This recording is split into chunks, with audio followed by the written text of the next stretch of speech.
Buenas tardes. Bienvenidos, bienvenidas a este tercer año de los ciclos del Fórum Larramendi. Bueno, os agradecemos vuestra presencia también esta tarde. Un fórum que pretende sobre todo establecer un diálogo con los temas de la cultura de la actualidad, que nos ofrece una posibilidad de reflexión, de conocimiento, de apertura, de diálogo en esos temas fronterizos que nos preocupan a tantos y a tantas.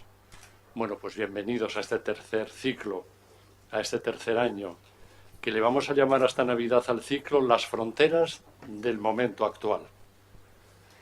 Damos la bienvenida de un modo muy especial, claro, en esta tarde a don Miguel Herrero de Miñón. Le agradecemos el esfuerzo de acercarse con nosotros, le damos también la bienvenida y que esta tarde sea pues un eslabón más en nuestra reflexión hacia la cultura, hacia aquello que de verdad está necesitando de nuestras manos para que hagamos un mundo más fraterno entre todos y nuevo.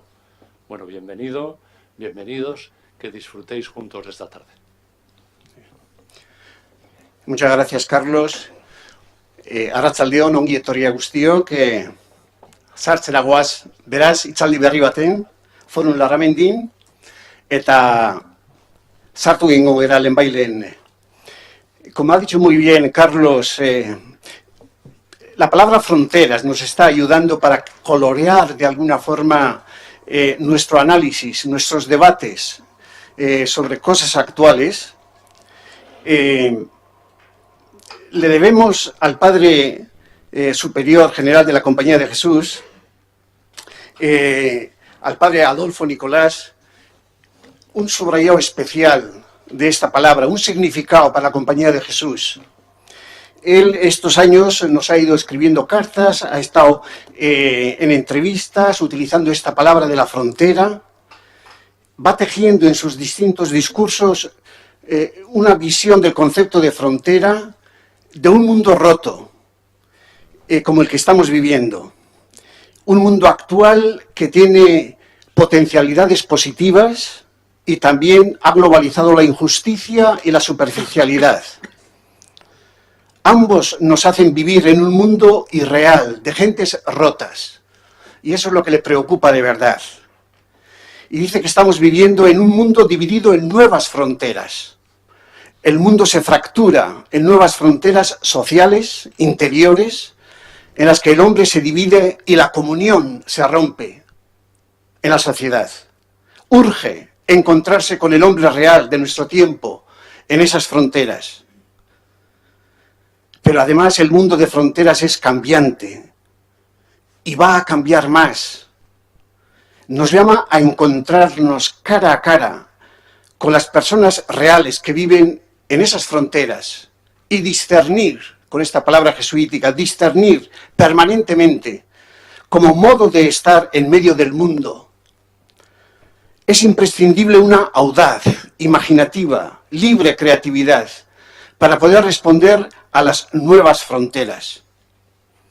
Y eso exige un compromiso en esa encrucijada tan especial, tan difícil, tan de frontera como es la encrucijada de fe, cultura y justicia.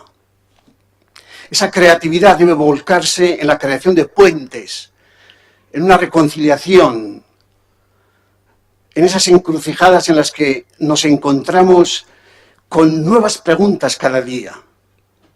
Bueno, pues con esta perspectiva del General Superior de la Compañía de Jesús, ofrecemos este ciclo de fronteras del momento actual, con tres conferenciantes de tres ilustres ponentes, Miguel Herrero de Miñón, Federico Mayor Zaragoza el jueves que viene, y Alain Touraine al siguiente. Bueno, nos ha dicho Alain Touraine que hasta principios del año que viene tiene que estar en Italia dando conferencias, tiene 90 años, pero tiene la cabeza perfecta, pero que no puede venir. Entonces le vamos a sustituir por un catedrático de Madrid, que es un estudioso de Alain Touraine, Juan José Villalón, y su ponencia lo ha titulado A hombros de Alain Touraine.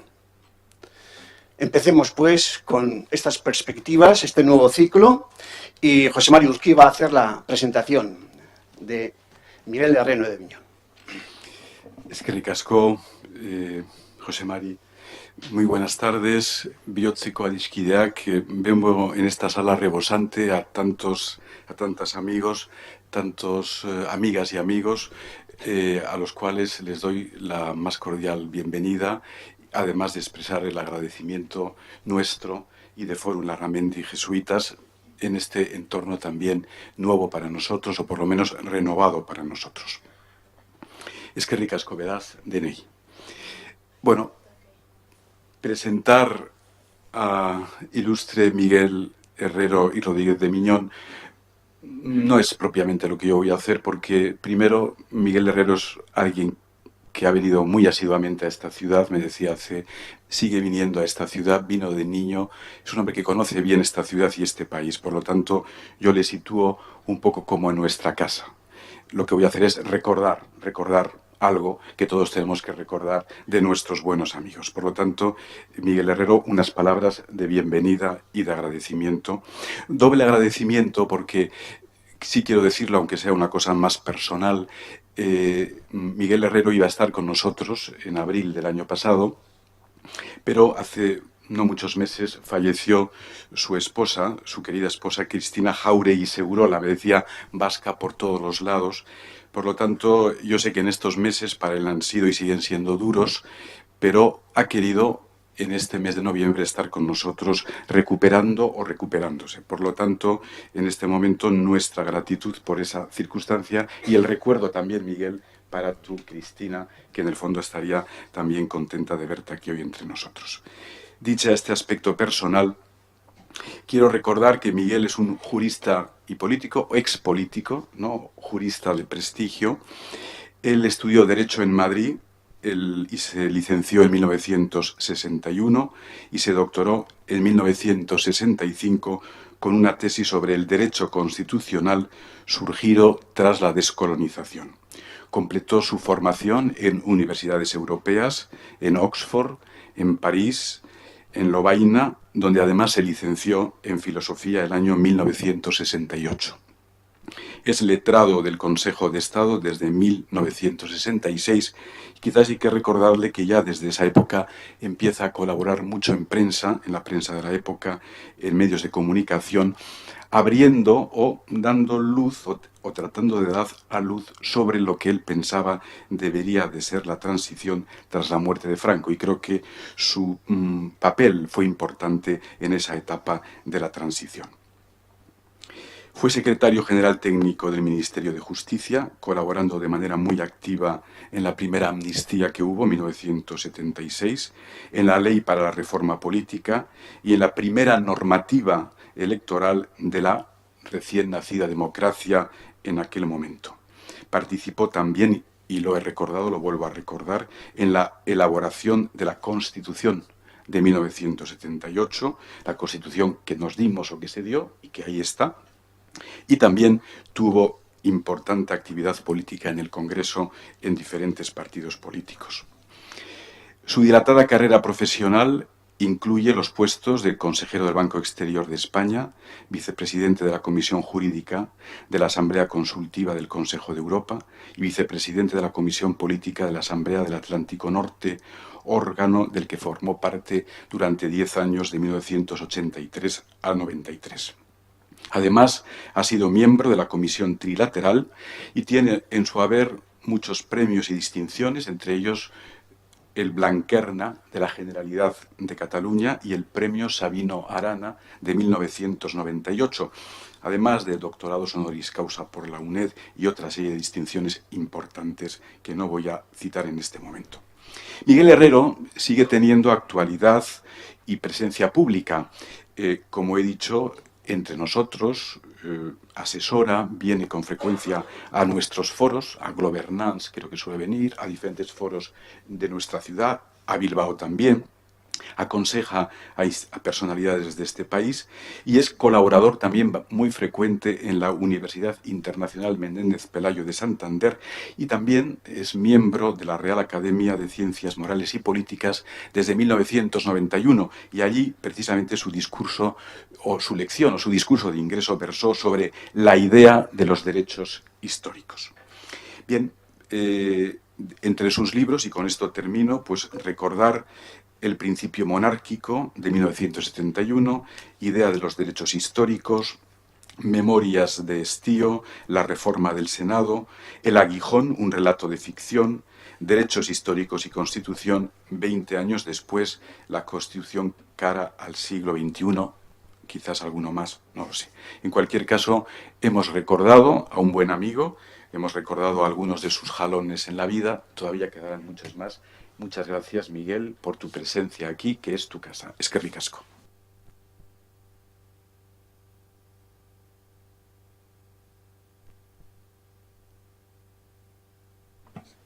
Empiezo ya. Sí. Bueno, en primer lugar, muchas gracias a una presentación tan amable que hay que decir que todas esas cosas han sido sucesivas, no simultáneas, porque si fueran simultáneas se criticaría la compatibilidad excesiva de cosas diferentes. Muchas gracias a la asistencia en primer lugar, tan numerosa. Muchas gracias a este prestigioso foro, que es un tentáculo de algo tan prestigioso como la Universidad de Deusto, que, como decíamos antes, nadie puede discutir. Y encontrarme en San Sebastián, que es la primera ciudad que yo he recorrido solo, de chico, y encontrarme en una casa de jesuitas, pues es encontrarme en casa, porque yo quiero confesar mi jesuitofilia. Jesuitofilia que se debe, aunque probablemente mi padre exageraba, que mi padre, que era todavía más jesuitófilo que yo, me dijo: Miguel, yo quiero que por la compañía tengas el mismo afecto que yo, de manera que no veas un jesuita hasta que tengas 30 años. Por lo cual yo no fui al colegio de jesuitas, pero tal vez eso afianzó mi jesuitofilia. Bien, dichas todas estas gracias, creo que tengo que disertar sobre el tema ciudadanía e identidad. Se trata de dos términos de significado profundo, más profundo si cabe ahora y aquí, cuyo sondeo escapa a las dimensiones de esta conferencia y sin duda alguna a mi capacidad. Por ello voy a limitarme a esbozar su relieve en las constituciones contemporáneas, un relieve frecuente y creciente, que cuando menos es huella de la importancia que ambos conceptos tienen en la vida política de nuestros días.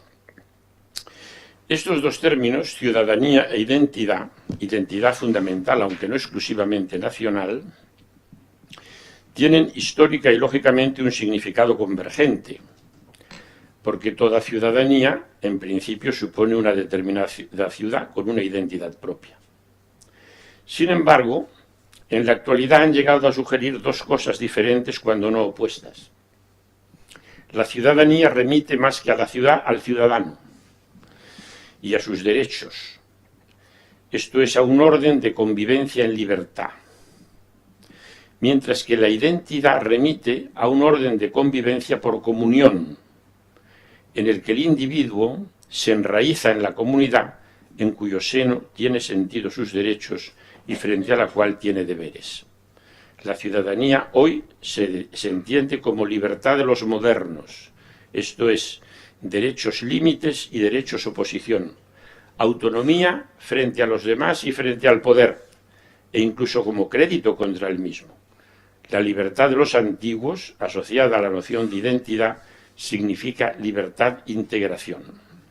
Y más adelante abundaré en ambas categorías y trataré de explicarlas. Dicho esto, tres son las tesis que pretendo exponer ante ustedes esta tarde. Primero, que la identidad es el fundamento de la ciudadanía. Segundo, que se trata de una identidad no solo jurídico-formal, sino material y sustancial, esto es política, cultural y social. Tercero, que ello tiene especial relieve ahora y aquí en Euskadi. En cuanto a lo primero, el fundamento identitario de la ciudad, es necesario precisar el significado del término, que puede entenderse de maneras distintas. Hay identidades sectoriales e identidades globales. Las primeras, como son, por poner ejemplos, las religiosas, étnicas, lingüísticas, de género, de orientación sexual o de minusvalía, atienden a un solo factor que, por relevante que sea, puede requerir determinadas políticas de reconocimiento y apoyo, pero que no determina toda la vida pública del sujeto. Las identidades globales son eminentemente políticas y abarcan y sintetizan los diferentes factores materiales de integración, como son la lengua, la cultura, la historia, que provocan la voluntad de vivir juntos, en que en la famosa definición de Renan consiste la nación. Y es de la identidad nacional, coincida o no con la del Estado, de la que voy a tratar aquí. La nación es capaz de comprender múltiples identidades religiosas, étnicas o lingüísticas, trascendiendo a todas ellas. No hay naciones meramente lingüísticas, por importante que sea la lengua propia como factor de identificación e integración nacional. Pero cuando esas identidades sectoriales son tan fuertes como para por sí solas adquirir un relieve político omnideterminante, están en trance de sustituir a la nación.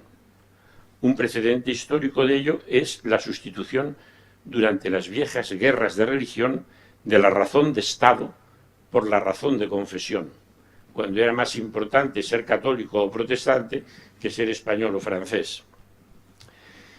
En el primer marxismo ocurre lo mismo, cuando se considera que la clase universal es la que trasciende a cualquier otra identidad, porque, decía Marx, los proletarios no tienen patria. Y tal fue en su día el denominado poder negro en Estados Unidos, y hoy día lo es el yihadismo islámico. La identidad religiosa de los yihadistas trasciende totalmente cualquier identificación nacional. En la actualidad, un famoso y conocido profesor alemán, Habermas, y el pensamiento político académico correcto, entre comillas, que le sigue, distingue e incluso opone a la identidad social, calificada de etnos, la ciudadanía política propia del demos. En consecuencia, dicen, el Estado ha de hacer abstracción de las diferencias identitarias que concurren en sus poblaciones y en sus territorios, porque solamente cuenta lo que de general hay en ellos. Hay quien remonta a Kant esta concepción. Yo, sinceramente, que soy moderadamente kantiano, dudo mucho que esa interpretación sea la exacta. Hay que leerse la crítica del juicio a fondo y ver la importancia que en el pensamiento de Kant tenían los sentimientos y las afinidades. Pero tal es la tesis canónica formulada, por ejemplo, por otro constitucionalista alemán ilustre, Krüger, en su teoría general del Estado. El Estado no es ya ni nacional ni postnacional. Se postula como postnacional porque se construye y actúa al margen de las identidades nacionales equiparadas a las lingüísticas, raciales, religiosas o incluso patológicas. Claro, parece que es una exageración, pero Habermas considera que los sordomudos canadienses y los francófonos de Quebec son análogos. Yo sinceramente creo que no se puede decir una cosa semejante. Y creo que ofende a ambos, a los deficientes por una enfermedad y a los francófonos. La decisión democrática, cuyo paradigma es la Constitución y su expresión la ley, cancela, para quienes así piensan, todo lo demás e inaugura una nueva forma de vida. Ya en 1812, un ilustre gaditano, Gallo de Marzo, de lo que después se ha denominado patriotismo constitucional, al promulgar la Constitución de Cádiz, decía: españoles, ya tenéis patria. para utilizar dos categorías clásicas del constitucionalismo que formuló otro ilustre, un tercer ilustre alemán, Carl Schmitt, en su trilogía de la interpretación jurídica. Parece que quienes así piensan consideran que la decisión del constituyente o del legislador cancela el orden concreto étnico en vez de contribuir a dar forma a ese orden concreto étnico. A mi modesto entender, tan brillante tesis choca frontalmente con la realidad y, como es propio de los errores intelectuales, genera graves errores morales, esto es, prácticos. El error conceptual es evidente. El demos, el pueblo que decide democráticamente, no surge de la nada, como si los ciudadanos constituyentes, y permítanse parafrasear una frase de Mirabeau, llegasen errantes por azar a las riberas de un río sin nombre. El demos surge de un etnos previo y subyacente del que se nutre y al que a la vez da forma política. La definición de la nación española que encabezaba la Constitución de Cádiz como la reunión de todos los españoles de ambos hemisferios, haciendo, según proponían dos ilustres constituyentes de entonces, Ranz Romanillos y Muñoz Torreros, tabla rasa de todas estas divisiones de provincias, origen de que deben desaparecer en aras de la unidad homogénea de la nación, estuvo en el origen de la traumática emancipación de las Indias españolas e inauguró en la propia España un largo siglo de discordias civiles. Si ustedes leen la prensa de nuestros días, verán que esta concepción de Muñoz Torreros y de Ranz Romanillos sigue vigente en muchos programas políticos. Y tal vez esa deformación de la realidad puede halagar la libido geométrica de algún doctrinario, pero desconoce la realidad que tiende a vengarse de quienes la olvidan. Y permíteseme, para explicarlo, un breve excurso conceptual. Tres son, al decir de quien fue ilustre profesor y académico en Madrid, Javier Conde, los órdenes de convivencia política. El orden por dominación de los gobernantes sobre los gobernados, propio del Estado y en general de los poderes públicos.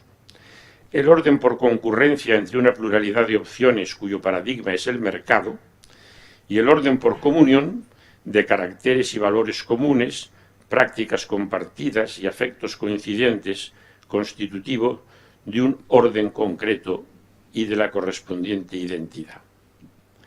Esa sociedad previa al individuo y que no procede del utópico pacto, sino de la convergencia de factores de integración singulares y objetivos que preceden y poseen al individuo. Eso es precisamente el etnos, que nutre a quienes en él participan y que en consecuencia le configuran a la vez que lo habilitan. El paradigma del etnos es la lengua, que a la vez condiciona al hablante y sin embargo libera su estro poético. Este orden por comunión legitima el poder político, esto es, el orden por dominación, y la concordia básica del orden por comunión hace posible que el orden por concurrencia, esto es, la competencia política, económica y social, sea más bien un certamen amistoso que un combate de enemigos, porque el orden por comunión crea una serie de valores comunes, de valores previamente aceptados, que moderan la competitividad. Y la solidaridad inherente a la comunión garantiza un cierto grado de equidad, que puede llegar hasta pretender la igualdad, no solo formal, ante la ley, sino real. Si no existiese un determinado orden por comunión, no se legitima el mando, se elimina la solidaridad y la concurrencia se convierte en lucha a muerte que desgarra e imposibilita la convivencia. Yo me pregunto si cuando nos asombra el crecimiento de la desigualdad, esa fractura a la que el superior general de la compañía hacía referencia en las cartas de que se nos ha dado noticia, si ese crecimiento de la desigualdad y esa disolución de la solidaridad no se debe a que los órdenes por comunión, los órdenes concretos, las identidades que hacen que las gentes sean homogéneas entre sí, también se diluyen. Entonces, claro, la fraternidad universal, que sin duda es un valor importante, hay que procurar que no sea el escapismo para no tener la fraternidad con el prójimo, que está más accesible y más necesitado. En consecuencia de todo lo dicho, yo creo que la ciudadanía no es la alternativa racional a la identidad. El demos no es la alternativa al etnos, sino que sin identidad la ciudadanía es una categoría huera. En efecto, la ciudadanía supone derechos y deberes. Los primeros, lo que los romanos llamaban el viejo status active civitatis, solamente tiene sentido en el seno de una comunidad. Así, el derecho de sufragio se restringe a los ciudadanos o asimilados, y los propios derechos fundamentales que se predican de todos los humanos únicamente tienen consistencia en un horizonte comunitario, aunque sus titulares sean los individuos. La libertad de expresión reclama el reconocimiento previo de una comunidad lingüística. La de educación, una identidad cultural. La de religión requiere de suyo una dimensión colectiva. La intersubjetividad es condición trascendental de la subjetividad. Si quisiéramos ponernos pedantes, diríamos con Hegel, el yo que es el nosotros que es el yo.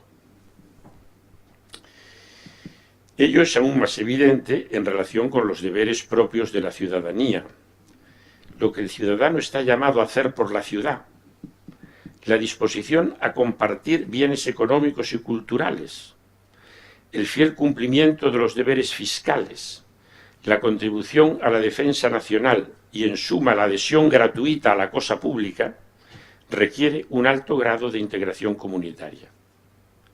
Parafraseando al poeta clásico, yo diría que la dulzura y belleza de morir por la patria, y aún de vivir para ella, que es más importante, solamente es posible gustarlo en el cálido sereno de la propia patria. Una hipotética ciudadanía sin identidad adolece de extrema debilidad, y prueba de ello es la ciudadanía de la Unión Europea, establecida en el Tratado de Maastricht de 1992, y que se superpone a la nacionalidad de los Estados miembros de la Unión.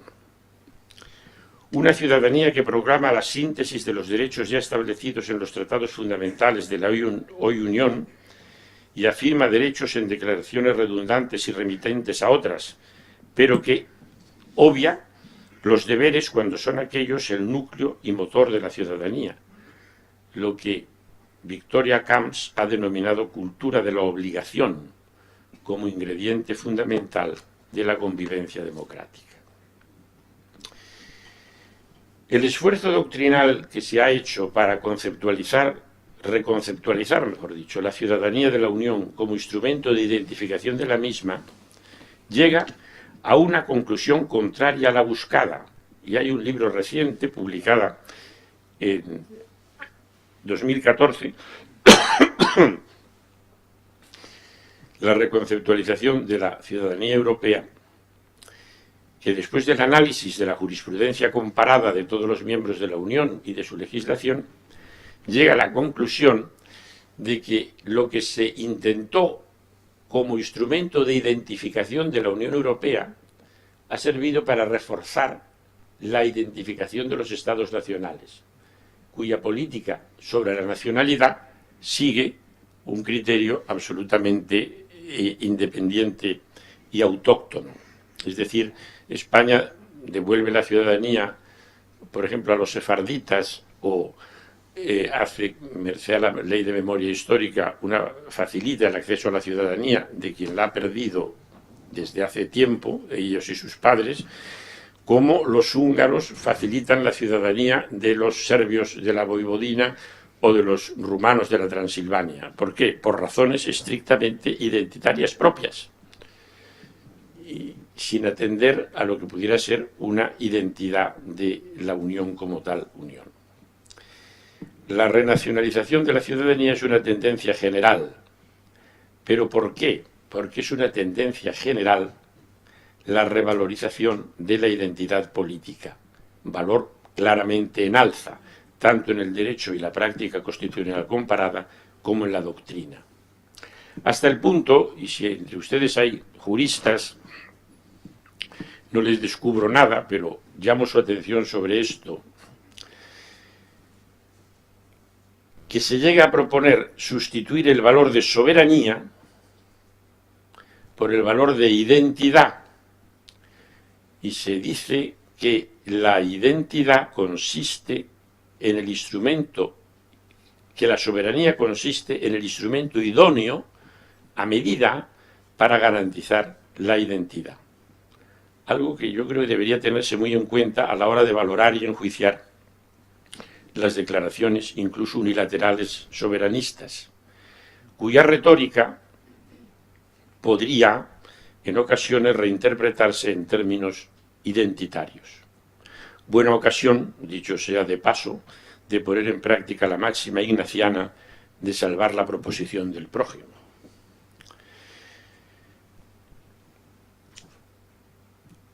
La valoración constitucional de la identidad, objeto del presente ensayo, tiene especial relieve cuando la Constitución es, o al menos pretende ser, expresión de una voluntad democrática. Esto es, decisión consensuada de la propia comunidad sobre sí misma. La identidad que la Constitución proclama es la que la comunidad siente como propia, y esto yo lo aplico tanto a los estados como a entidades distintas de los estados, como puede ser, por ejemplo, Euskadi, hoy por hoy. Llegamos así a mi segunda tesis. Las más recientes constituciones en los 5 continentes, además de identificar al respectivo Estado por una serie de calificativos, como indivisible, laico, social, democrático, de derecho, etc., inciden en la identificación del cuerpo político que hay detrás. Y los ejemplos son múltiples, desde los nuevos estados de África o del Pacífico hasta la propia Unión Europea, que cuando da un paso adelante a partir del Tratado de Maastricht y después del Tratado de la Unión y de la Constitución frustrada y ahora del Tratado de Lisboa, tiene buen cuidado en garantizar la identidad nacional de los Estados miembros. Y la decantación del artículo 4.2 del Tratado de la Unión, en la redacción que le ha dado el reciente Tratado de Lisboa, bueno, no tan reciente, es del 2006, pero en fin, consideramos que hoy por hoy es el último, muestran el creciente relieve jurídico y la sustantivación política de esto que llamamos identidad. ¿Qué entendemos y qué entiende el derecho y la práctica jurisprudencial comparada en la Unión Europea por identidad? Pues aquí también hay la opción entre el demos y el etnos. A tenor del primero, la identidad se refiere a las estructuras constitucionales en que, según el artículo 4.2 citado, se concreta la identidad de cada Estado miembro de la Unión. Es decir, se supone que se ciñe a supuestos jurídicos, como es la forma de Estado, la estructura territorial del mismo, e incluso, y esto es importante porque se le da mucho relieve, a las declaraciones de derechos. Y se dice, lo que es la identidad del Estado es los derechos que respetan. Y en eso los alemanes han sido pioneros de decir que el núcleo esencial de la Constitución identitaria alemana es los derechos fundamentales. Ahora, los derechos fundamentales son valores que se pretenden universales y que tienden a universalizarse. Y en consecuencia, lo que es universal, por muy valioso que sea, no identifica. Es evidente que Japón es una democracia y que Francia lo es, pero claro, alguna diferencia hay entre ser japonés o francés. Entonces, considerar que las estructuras formales y los derechos fundamentales son el factor identificador del Estado, yo creo que es erróneo. Porque la propia jurisprudencia de todos los países de la Unión considera que más allá de las estructuras constitucionales formales existen lo que, por ejemplo, el Consejo Constitucional francés denomina los principios inherentes a la identidad constitucional de Francia. ¿Y en qué consiste eso? Pues consiste en el afirmar, y yo podría citarles aquí numerosas constituciones y numerosas sentencias de tribunales del alemán, del polaco, del checo, del italiano, del francés, existen un pueblo con voluntad de ser y permanecer como tal, con su historia, cultura y tradiciones.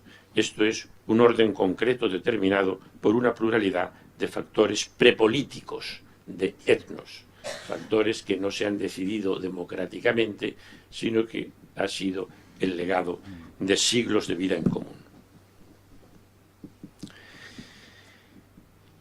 Y este concepto de identidad ha puesto en movimiento, y quiero destacarlo porque es importante y parece que se sabe en todos sitios menos en España, que el valor de identidad ha adquirido tal relieve que ha desencadenado lo que pudiéramos denominar, se denomina así, los contralímites a la expansión de las competencias de la Unión.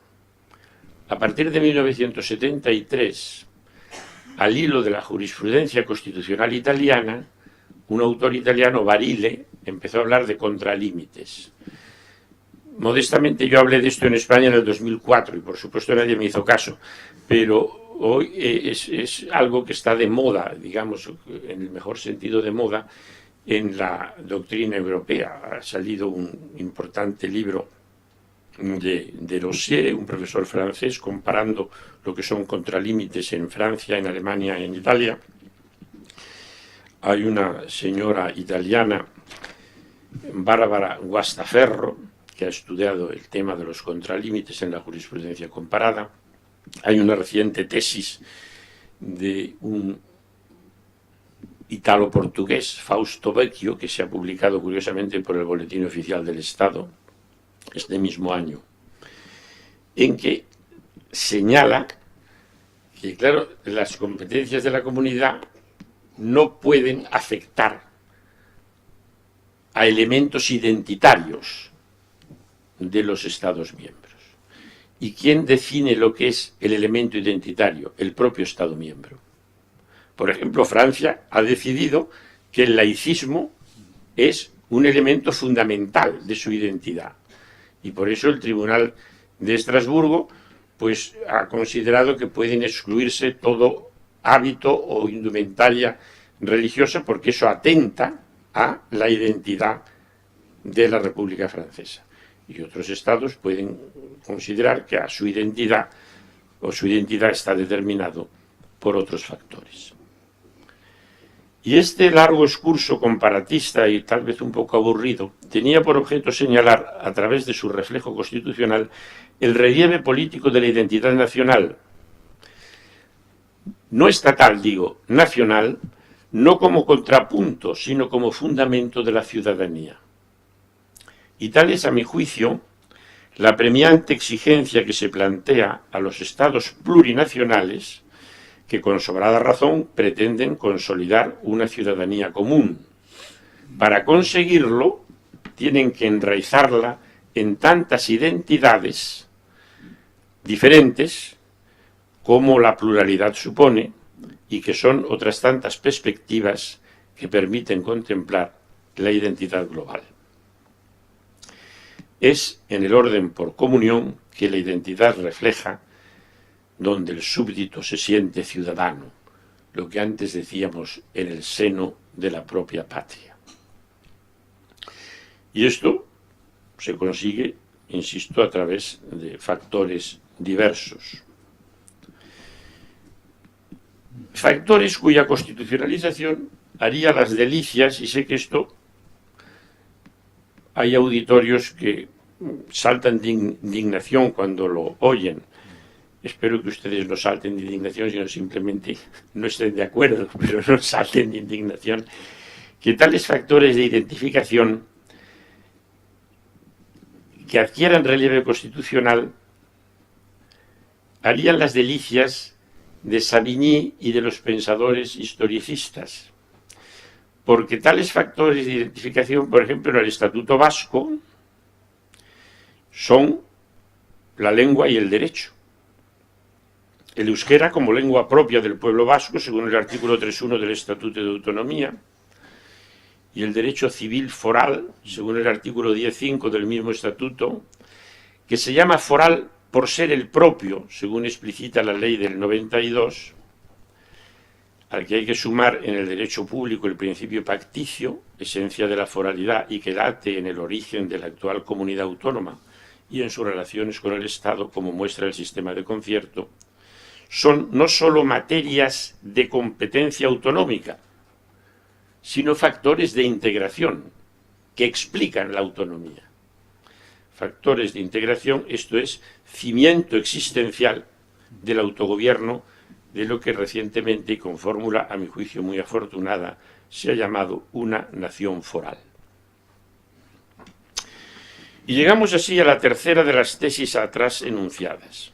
La primera era definir ciudadanía e identidad. La segunda, señalar que la identidad es el fundamento ineludible de la ciudadanía. La tercera es señalar que si la ciudadanía, por las razones expuestas, requiere para ser efectiva basarse en una identidad, la libertad de nosotros, los modernos, exige modular la identidad de manera que es capaz de integrar las diferencias sin destruir la comunión.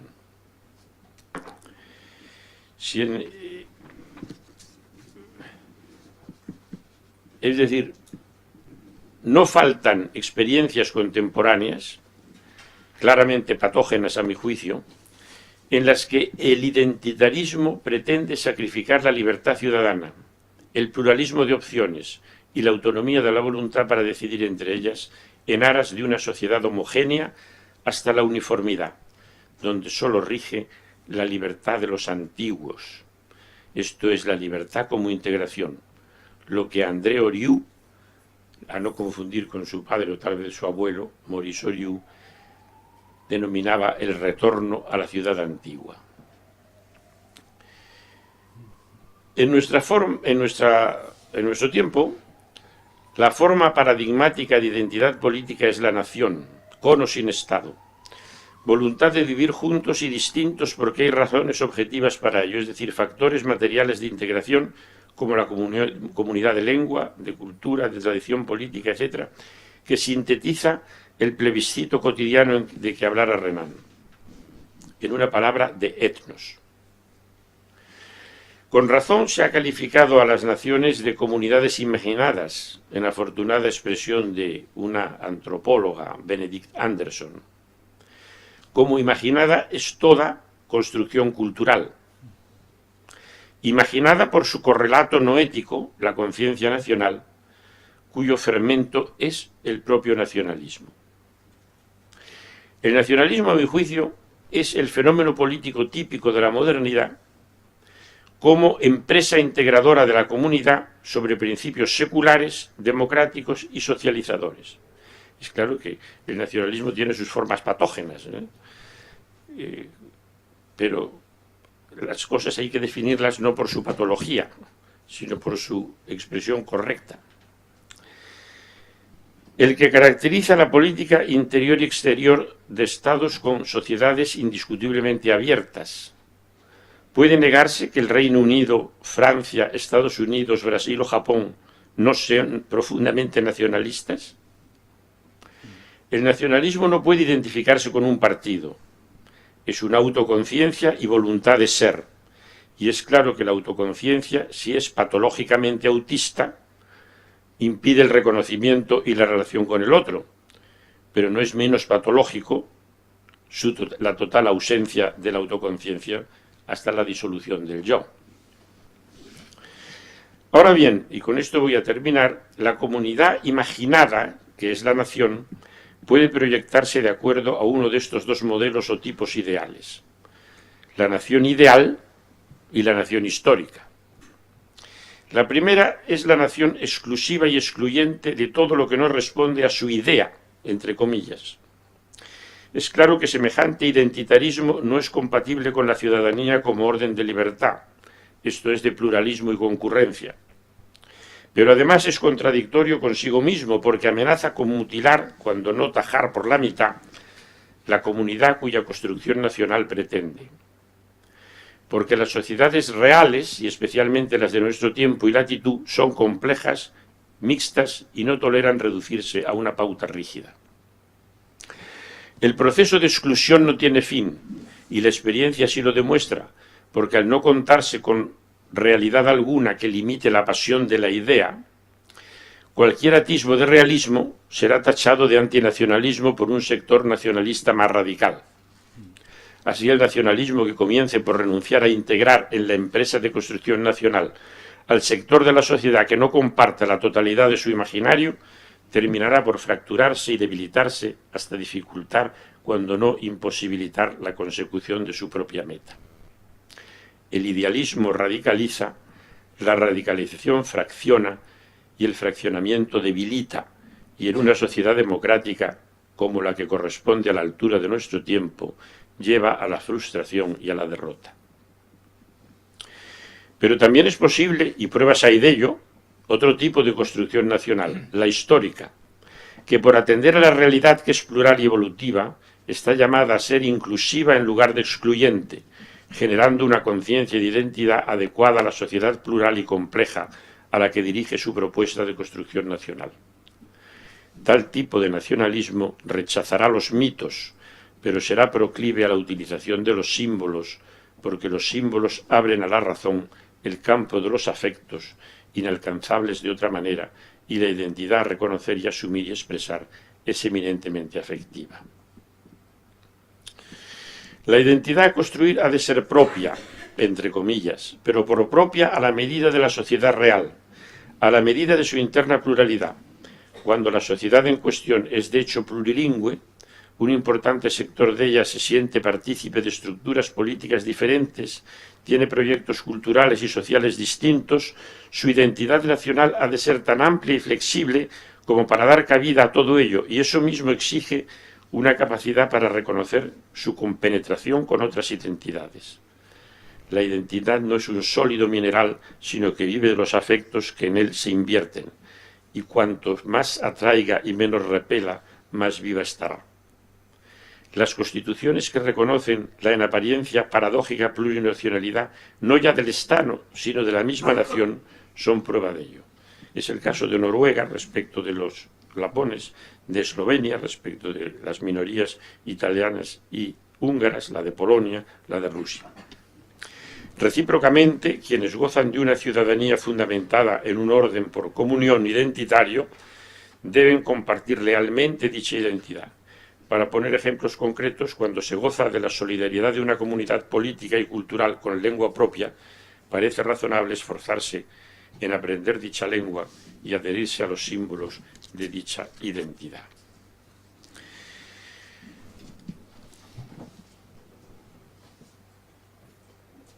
Con ello termino. La ciudadanía sin identidad es un cascarón vacío. Los derechos fundamentales, los individuales y los colectivos, y no digamos los derechos sociales, solo son efectivos en un horizonte comunitario, y tanto más los deberes y lealtades en los cuales la sociedad se diluye.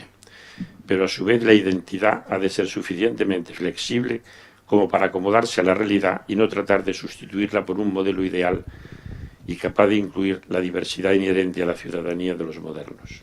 Según los más acreditados historiadores y analistas de la idea de nación, estos son los caracteres de la nación moderna, ese universal concreto de la existencia en común, distinto del mero orden por dominación, propio de los antiguos imperios y las modernas cárceles de naciones, y del orden y del solo orden por comunión propio de la tribu.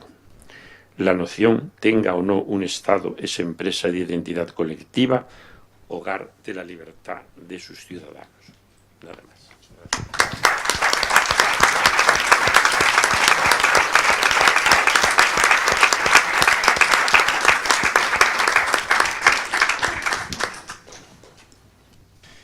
Muchas gracias por esta magnífica lección, los subrayados, los recuerdos, de dónde venimos, dónde estamos, interrogantes que surgen ante un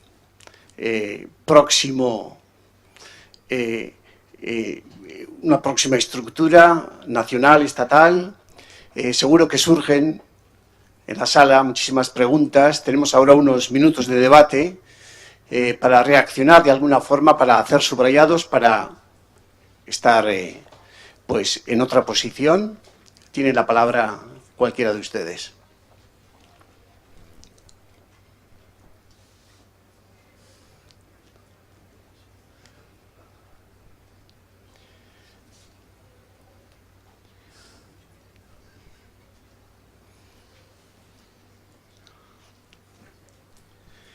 Esto es una sociedad unánime, estamos todos de acuerdo. Cuesta abrir el debate, ¿no? Un poco, ¿no? A ver. Sí, vamos a ver. Por ejemplo, ante la llegada de nuevos partidos políticos en el panorama nacional, la sospecha que de alguna forma podemos tener en el horizonte la vuelta atrás hacia Café para Todos o no, tenemos esperanza, tenemos una innovación, una renovación de los etnos que dentro del Estado tenemos, o más bien tenemos un cierto miedo, sospecha de que podamos estar volviendo un poco atrás. El Café para Todos es un disparate tan grande que es lógico que se pretenda ir hacia él, ¿no? Porque el ser humano tiende siempre a ir al disparate. Pero yo no creo que eso ocurra. Lo que pasa es que, claro, cuando un partido político anuncia que quiere ir al Café para Todos, pues los que no les guste el Café para Todos lo que tienen es que sacar las consecuencias, claro. Pero más no se puede hacer. Yo, la verdad es que soy optimista. Creo que la plurinacionalidad española está tan asentada, tanto en sus elementos diferenciales, cuanto realmente existen, como en su unidad global o unión. A mí no me gusta hablar de unidad, me gusta hablar de unión, que es difícil pensar que esa senda se abandone. Vamos, la importancia de los elementos de unión se ha demostrado recientemente en Cataluña con los resultados de unas elecciones, que dentro de todo el apasionamiento que ha rodeado esa elección, bueno, pero la verdad es que ha habido una mayoría aritmética en un sentido no disgregador, lo cual no quiere decir que Cataluña no tenga una identidad nacional muy fuerte y que el no reconocerla creo que es un tremendo error.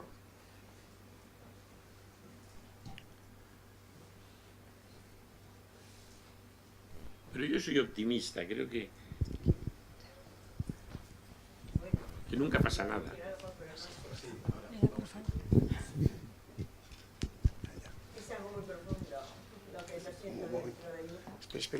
Espera un momento.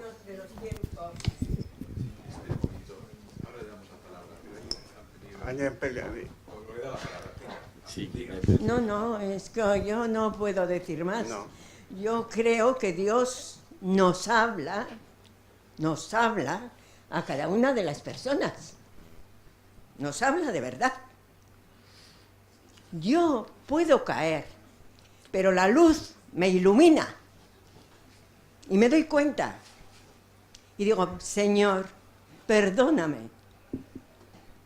La humildad, la transparencia, la comunicación, el abandono en el Señor, que es lo más grande que podemos tener. Él se hizo hombre, se encarnó en cada uno de nosotros. Por eso tenemos que mirarnos como miramos a Jesucristo. Cada persona es Cristo para mí, porque somos cristianos, pero no somos cristianos. Muy bien, Somos muchas gracias. Cristo. Gracias, muy bien. Yo no puedo decir. Gracias, muy bien, gracias. No sé si quieres reaccionar. No, estamos de acuerdo. Lo que pasa es que hace falta mucha gracia para seguir ese camino, pero es de desear que llegue. Un momento, por favor. Un momento, que hay otra pregunta allá atrás. Un momento. Sí. Sí, soy Juan Crespo, ingeniero industrial. Mi observación es un poco la siguiente. Se critica aquí un poco lo de café para todos. Yo en general lo que he observado en otros sitios de Europa y aquí es que normalmente el que critica, el que llama eso café para todos, es que uno está buscando ser superior al resto, y eso es muy peligroso. Yo creo que tanto Francia como Reino Unido como todos estos países que ha citado no son nacionalistas, son naciones. España es una gran nación. España es una gran nación que no es una nación de naciones.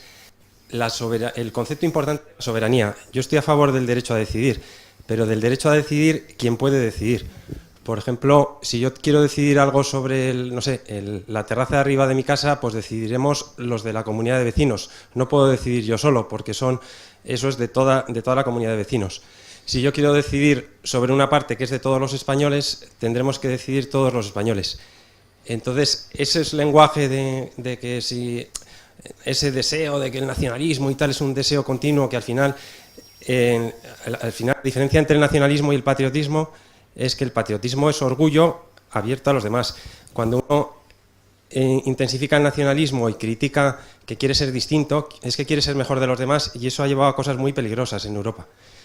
Y entonces yo estoy absolutamente en contra del tema de que el avance sea ir hacia eso. O sea, para mí el avance es saber de dónde venimos, saber que España es la nación más antigua de Europa, y que que es muy importante saber derecho a decidir lo que pueden decidir cada uno. Y es un poco, como decía antes, si estamos todos de acuerdo al 100%, esta es un poco mi opinión, y que difiere bastante en eso, pero me ha gustado la conferencia y el modelo, pues bueno, lo de identidad y ciudadanía, pero creo que habría que hablar un poquito más del tema de soberanía, que es ahí de donde puede estar la discusión y las reglas del juego para decidir cada cosa los que pueden decidir. Muchas gracias. Mire, yo cuando oigo el término soberanía, que es esas palabras que Ortega decía que tenían pico y garras, me acuerdo de el gran jurista francés Léon Duguy, decano de Burdeos y padre, digamos, de gran parte del derecho público, no solo francés, sino era un tipo muy realista. Y cuando se le hablaba de soberanía, decía, uy, yo nunca he cenado con esa señora. Porque claro, ¿qué es soberanía? Pues yo creo que si se identifica con la identidad se le da un contenido concreto. Porque ¿qué es soberanía? ¿Una suma de competencias? Pues eso entonces es un concepto exfoliable. España ha transmitido a la Comunidad Europea montones de competencias que se consideraban ingredientes de la soberanía. Y no solo España, sino los países de la Unión. La soberanía es la competencia de la competencia. Yo sí apoyaría esa tesis, la competencia para decidir la propia competencia. Pero no está muy de moda eso, porque el Tribunal de Justicia de la Unión ha dicho que él es el que tiene que decidir eso. Y el Tribunal Constitucional de la República Federal Alemana ha dicho que el día que se impusiera ese criterio, Alemania tendría que abandonar la Unión. Porque, claro, eso sí que es, a juicio del tribunal alemán, y desde luego comparto ese criterio, que la soberanía es competencia de la competencia. Pero como ve usted, es un concepto tan polémico y tan con pico y garras, y yo creo que plantear las cuestiones en temas de soberanía es muy peligroso. Lo que está pasando ahora en Cataluña, que no es modélico precisamente, es porque lo han planteado unos y otros en torno a la palabra soberanía. A lo mejor si en vez de hablar de soberanía se hubiera hablado de competencias concretas o de financiación, hubiera sido más fácil el acuerdo. Las palabras de pico y garras había que sustituirlas por palabras de tiro. Y hay cuestiones, porque claro, cuando se dice es que hay cosas que hay que decidir entre todos, ¿sí? ¿Y quiénes somos todos? Porque claro, ese es el problema que se ha planteado siempre cuando se ha hablado de autodeterminación. ¿Quién se autodetermina? Se autodetermina España, se autodetermina Cataluña, se autodetermina el Valle de Arán. Pero claro, todo eso, si lo planteamos ahí, ¿qué ocurriría si mañana hubiera, como se ha propuesto, un referéndum entre los países, entre todos los ciudadanos de la Unión Europea? Eso se ha propuesto por europeístas muy serios para hacer un gran avance en la integración. ¿Quiere decir que los 80 millones de alemanes vinculan a los 9 millones de portugueses? Algo tendrán que decir los portugueses sobre su futuro, ¿no? Entonces, eso de que lo que es de todos, lo decididos de todos, hay que ver quiénes somos todos. Y yo soy muy celoso de mi todo. Es decir, soy muy celoso de la identidad española, ¿no? Lo que pasa es que creo que la identidad española es una identidad muy plural, que se nutre de identidades vascas, catalanas, gallegas y castellanas, ¿verdad? Pero ojo con eso de lo que es de todos, porque a ver si terminamos todos siendo lo que quiera la señora Merkel. Gracias. Adelante. Sí, buenas tardes. En primer lugar, felicitarle por la conferencia, que me ha parecido extraordinaria, así que eso quede en primer lugar.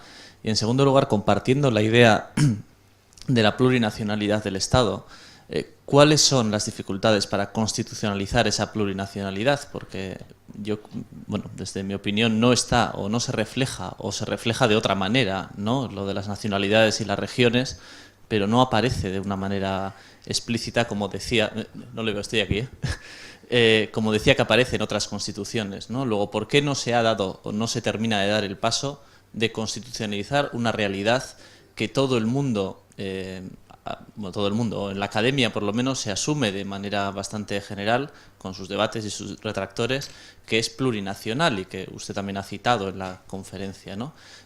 ¿Cuáles son esas dificultades? No voy a alargar mucho Pues más. mire, cuando se elaboró la Constitución, el consenso de la academia no era tan grande, ¿no? No existía. Ese consenso ha surgido a través de 30 y tantos años, ¿no? Yo me gustaría que esas cosas se reconocieran con bellas fórmulas en la Constitución, pero a lo mejor abrir un proceso de reforma constitucional sobre ese tema yo creo que es peligrosísimo. Y en cambio hay cosas que se pueden establecer por acuerdos y por la práctica. Es decir, por ejemplo, el tema de la lengua, pues hay base constitucional para desarrollarlo en el sentido más amplio. Pero abrir un debate constitucional ahora para eso, yo es que le tengo terror a las cuestiones de principio y fundamento, ¿no? ¿Somos soberanos o no somos soberanos? ¿Somos plurinacionales o no lo somos? Las cuestiones tan tajantes en un país como España, en que nos parecemos todos mucho en los radicalismos, pues yo lo eludiría. Es decir, el Reino Unido hoy nadie niega que es un Estado plurinacional, que Escocia es una nación, que Gales es una nación, que Inglaterra es una nación, pero no se ha dicho formalmente en ningún documento jurídico. Se lo dijo en el informe Kilbrandon del año 66, se dijo por primera vez. Bueno, y pasó.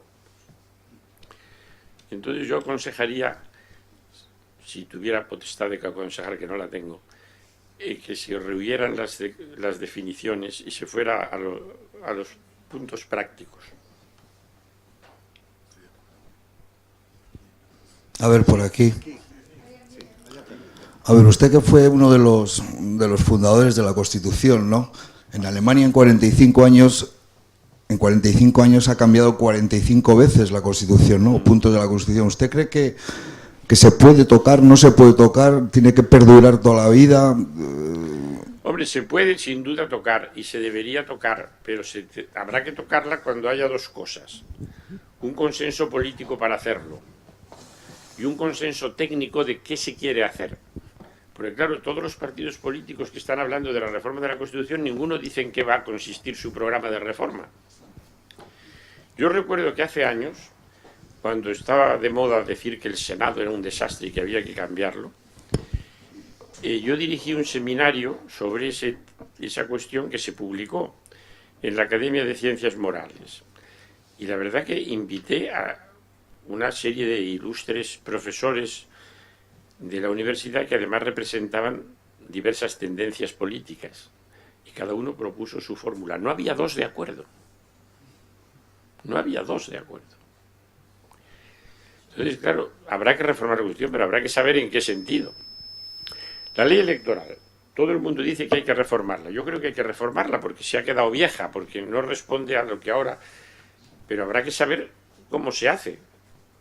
Porque si hay que abrir las listas, pues sí, yo creo que habría que abrirlas, pero hay que tener cuidado que no pase lo que en Italia, que se abrieron las listas y entonces los candidatos segundo y tercero acuchillaban al candidato primero para que los electores los votaran a ellos, y el cuarto y quinto acuchillaban al segundo y tercero. Entonces la gente dice, no, hay que ir a un sistema como el anglosajón, de distritos uninominales. Y a mí me gustaría ese sistema. Pero, primero, es dificilísimo hacer los distritos uninominales que todo el mundo lo acepte, porque, claro, cuando se hace un distrito, cada partido quiere dibujar el distrito de manera que encaja mayor número de sus electores potenciales y que excluya a los electores no partidarios. Y claro, un sistema mayoritario simple de distritos uninominales llevaría, por ejemplo, a que en Madrid no hubiera ningún diputado catalán, que en Gerona no hubiera un diputado que no fuera catalán. Y el mismo ejemplo se podría poner en Euskadi, ¿no? Claro, eso yo no creo que integrase mucho, ¿no? De manera que, claro, la reforma habrá que hacerla y sin duda se hará y se podrá hacer bien. Pero yo creo que sería mucho más importante que en vez de exigir la reforma ya, la gente se pusiera a estudiar qué reforma quiere y lo publicara y lo argumentara y lo debatiera. Sería muy bueno que el señor Sánchez dijera en qué consiste la reforma que va a hacer. Porque claro, cuando dice nuevos derechos fundamentales, hay que blindar la sanidad. ¿Qué quiere decir blindar la sanidad? Ya existe el reconocimiento del derecho a la sanidad y en la medida en que hay recursos, pues hay buena sanidad. Y si no hay recursos, por mucho que diga usted que todos tienen derecho a la sanidad más óptima, nunca la alcanzarán, porque es una cuestión de recursos y eso no se puede blindar. Se ha querido blindar hasta el déficit. Yo creo que no. Es un... Claro, creer que porque se dice en la ley no habrá déficit, desaparece el déficit, lo que pasa es que se camuflará el déficit, que es distinto. O se restringirán los gastos o se aumentarán los ingresos, pero la realidad no se deja condicionar por una palabra de la ley. Una última pregunta, a no ser que haya alguien que... una penúltima. Sí, don Miguel, ¿qué solución le daría usted como jurista, que es a la cuestión que le voy a plantear? Habla usted de un ejemplo muy pertinente, que es el ejemplo de Cataluña, en el cual yo concluyo lo que ha dicho usted, que hay una doble identidad, que es la identidad catalana, que tiene una gran fuerza, pero tampoco se puede negar una cierta o una importante también identidad española o común.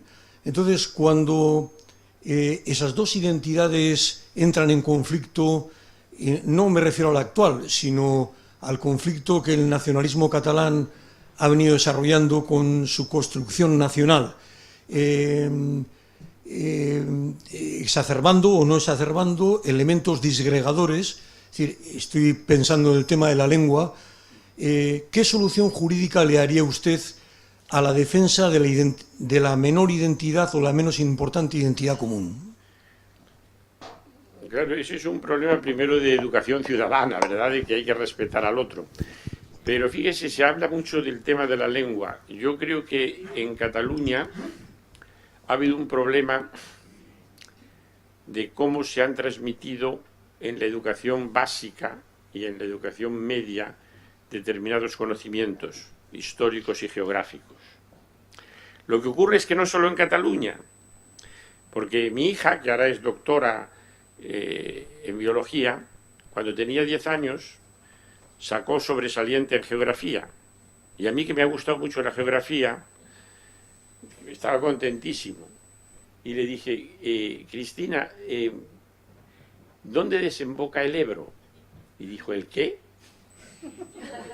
Claro, no sabía lo que era el Ebro, porque en Madrid se enseña la geografía madrileña y se le da mucha importancia al pico de las 3 provincias y a los meandros del Alberche. Es decir, lo que pasa es que, claro, en Madrid, aunque se haya hecho ese disparate, nadie cree que Madrid tenga una identidad nacional propia.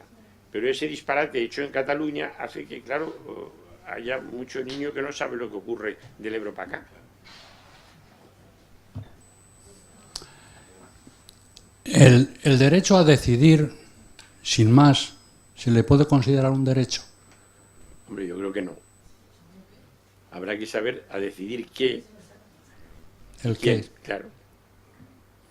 Sí, yo recuerdo Monseñor Setién, en una entrevista que le hacían este año, creo que ha sido, decía, no, le falta el complemento. Claro.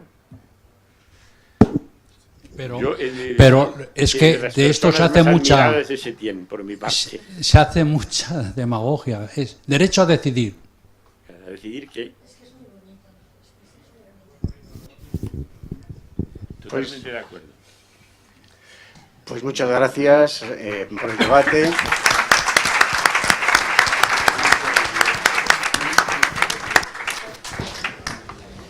Ha quedado, ¿no?